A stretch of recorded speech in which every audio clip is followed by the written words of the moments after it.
I had a whole other video already shot, and we were talking about Mamma Mia. The video had no direction at all. So today we are talking about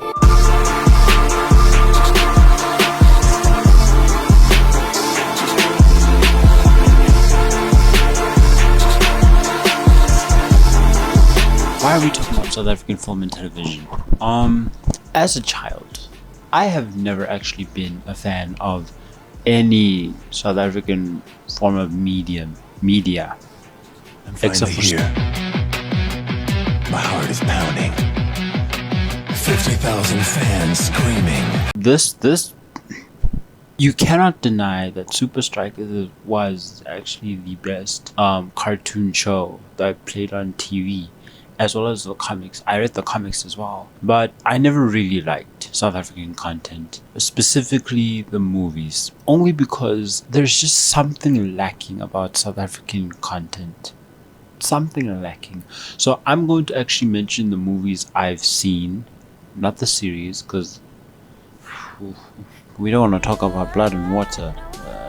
There's a few movies that I want to touch upon, and I want to talk about why I liked them, but why they never really did anything to change the way South Africans make their films. The first movie I'm going to talk about, which is the first movie made on this list, is Sarafina. Freedom is coming tomorrow.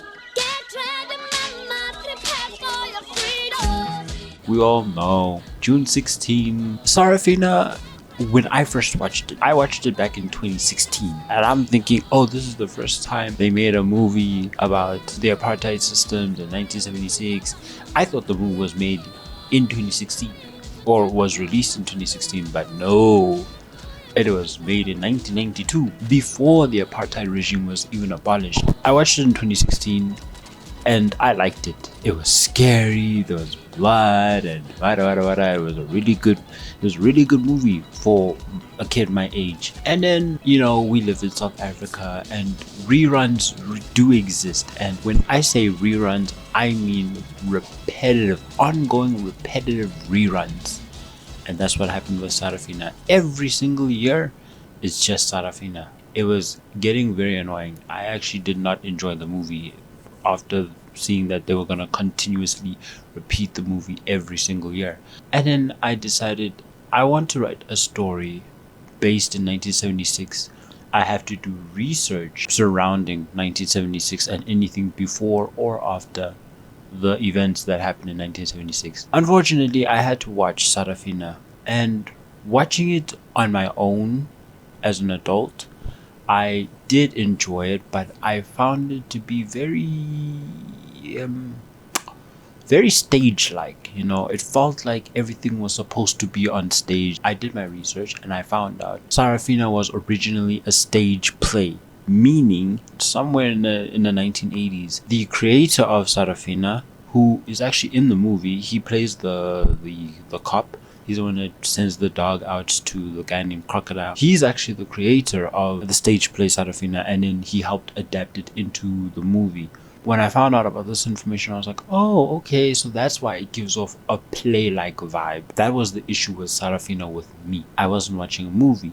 Again, I was watching a stage play. I don't have hate against Sarafina. I just, growing up, I realized it's just not my cup of tea, especially with the fact that it kept on playing over and over every year on June 16. It was getting annoying. The next movie on this list, we're talking about the movie Yesterday. Yesterday, I watched it only twice in my life. The first time I watched it, I don't even remember when I watched it, but I do remember being very emotional about it. I forgot a lot of things. I knew it touched upon the topic of HIV. So I really did enjoy that movie on my first watch, and I was still very young that time. When I came upon rewatching it, because I just came out of watching Sarafina, and I love it even more. It's one of Leletu Kumalo's best performance. The movie was more emotional watching it because, again, I was more mature and I understood exactly what the movie is about. The character yesterday wants to send her daughter to school and she doesn't have the money, but she's doing whatever she can. She'll work for the money so that she can just send her daughter to school. Finding out that she has HIV kind of makes her feel like she won't be alive long enough to see her own daughter start primary school. That was a very beautiful movie. Now, with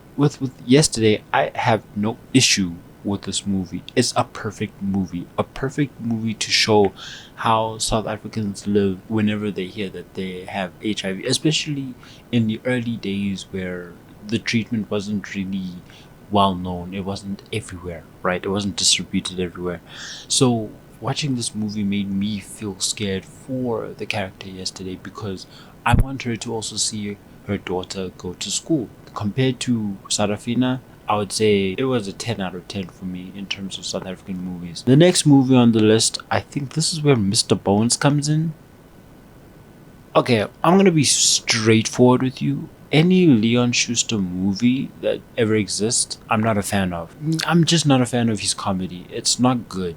It's just terribly done, in my opinion. This is my opinion, don't come and attack me. But I don't like Leon Schuster's movies. They're basically, I'm not gonna say they're all the same plot. There's different stories, but I don't like any of the Mr. Bone movies.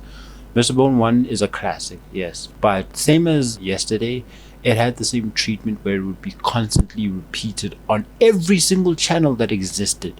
On ETV, SABC 1, 2 and 3, all the E-movies Extra, all of these channels, it will be constantly repeats. All two of these movies. The third one came out like in 2023, 2024 if I'm not mistaken, but I have not seen it because I know I'm not gonna like it. Reason why I don't like them, Mr. Bones, the first movie, takes place in the year that it came out. I don't remember what year. Let me just quickly check. So I think I got the dates wrong. Mr. Bones came out before yesterday, but I don't care about it enough to put it in its proper place. But Mr. Bones is set in 2001. We see that he's trying to look for this king's son and bring him back to Kuvuki land so that he can take over his father because his father is dying. The next movie is completely different. The next movie is based in the 18... We start off in the 1800s. No, we don't. Sorry. I don't know. The 1800s is mentioned in this movie. And Mr. Bones is originally from the 1800s, which doesn't make sense. In the first movie, he fell from an airplane as a baby into the land of Kuvuki land. But then, the next movie, this guy was already there in 1800s. And then he teleported to the present. When was Mr. Bones 2 made? The second movie is based in 2008. That means from 1800s to 2008 he was teleported. It doesn't make sense. I don't like any of Leon Schuster's movies because it just doesn't make sense. So I'm not gonna even rank them. There's too many of them for me to even think about them. So moving on. The next movie, Tsosti, it's about this thief while robbing a man entering his house. The main character accidentally kidnaps a baby. He hijacks a car and the baby was in the car. He doesn't know what to do with this baby. Throughout the movie, you can see the way he's very unsure of how to treat this baby and what to do with this baby. There was a part where he gives the baby condensed milk and leaves the can next to the child and he leaves the whole day. When he comes back, the child is full of ants, crying, messed up, full of ants. Then he meets another lady. I don't know if she's from his neighborhood, but he meets another lady and basically forces her to help him take care of this baby. He makes her breastfeed the child that's not even hers, but she helps him nonetheless. And through this lady, Tsosti basically realizes that there's more to life than robbing people. I think that's what he learns. He decides to return the child. I don't know if he returns the car, but he returns the child, but he's unfortunately arrested for kidnapping and burglary. That was a good movie on my part. I liked the movie because it had a really strong message. But unfortunately, I've only seen the movie once, so I can't really judge on whether it's better now. I've seen the movie like back in 2021, 2020 during the COVID era, so I can't really judge on if it's actually a really good movie because I'm more mature now. Back then, I just watch movies for the fun or for the sake of it, right? Tsosti, I would rank it like a 9 or even a 7 out of. It's not as good as yesterday, but it was enjoyable for me to have a little bit of emotions. Now, Jerusalema, I do remember watching it. I don't remember finishing it, and I've only seen it once. What I've seen was very dark. From what I've seen, this was an attempt of a South African film being gritty. There might have been more films before this, but this has been a film that made South African films be more gritty. Jerusalem is basically based in Johannesburg CBD, the harshest place, the most crime-filled area, especially because I don't know if it's shot in Hillbrow, but the location in the movie is Hillbrow and all the surrounding area. I haven't finished the movie, so you can hear the way I'm speaking. I don't know how to talk about this movie. I just know that it was a really dark movie to watch. And I was still young. I was still in primary school. I think this was 2017, 2016, roughly around 10 years ago when I saw the movie. And I couldn't finish it because I was 12 years old and I did not like what I was seeing. That's Jerusalema. I'm not gonna rank it because it was just really, really hard to watch. There's another South African movie, basically with British involvement though. I'm talking about Spud. Now, I've watched all 3 Spud movies. I've read all 4 Spud books. I actually really enjoyed everything. My favorite book was the first one, of course, because this book was the one that made me want to be a writer. And I've written my fair shares of stories. I enjoyed the movie. Troye Sivan's acting was not really strong, given that he's more of a singer than an actor, but I really did enjoy the movie. John Cleese is the one that made the movie really memorable. I'm giving all 3 of these movies combined another 7 out of 10 because nothing can top yesterday. Whew. I don't know if there's any more that I need to talk about, but the main purpose of this video is just to talk about the movies that I feel like did very well in South Africa and actually tried their best to be noticeable movies. Tsosti was a movie that actually got noticed at the Academy, which is like the biggest award show for movies. It's like your Grammys for music, you know. After that, South African content kind of like dwindled down quite a lot, you know. Not a lot of these movies became original. None of them had like interesting stories or whatsoever. And then you get series that kind of make it a bit worse. The one series I've seen that I've actually enjoyed but I haven't finished yet was Yizo, which I really enjoyed. I watched it on Netflix. It was really nice. And then all the other shows just copy and paste. I want to make a movie based on a book that I've written. The book is called Ellipses and I want to adapt it into a feature film. The book is basically about this teenage girl who, after losing her sister, begins to suffer some episodes of schizophrenia and PTSD because of the tragic thing that happened to her sister, which was caused by her father. Now, she and her mother had to move from Cape Town to Johannesburg to get away from her father because he ran away and no one knows where he went to, so for their safety they had to move. The girl meets a boy and she begins to fall in love with him because he managed to help her calm down from all of these PTSD and schizophrenic episodes. I'm not going to spoil everything. You get the gist of what I wanted to make. I don't want generic South African stories.